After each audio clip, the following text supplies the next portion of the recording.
Sesudah ni tengah ni ta mama update ការប្រកួត English Premier League សប្តាហ៍ទី1ថ្ងៃទី22ទាំងអស់គ្នាអញ្ចឹងយើងមានទាំងអស់6គូ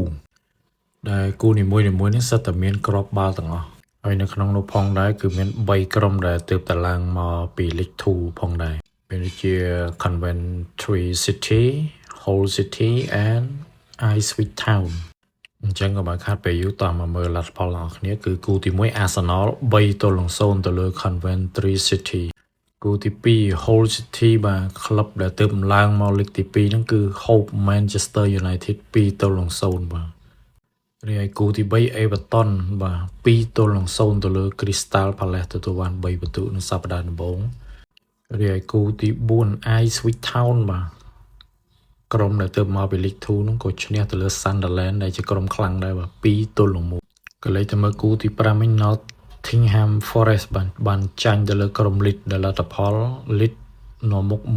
1-0រីឯគូចុងក្រោយបាទ Spurs ដែលរករៈសប្តាហ៍ដំបូងតែម្ដងបានចាញ់ទៅលើក្រុម Brentford បាទ3-0ដែលគ្មានការតដៃ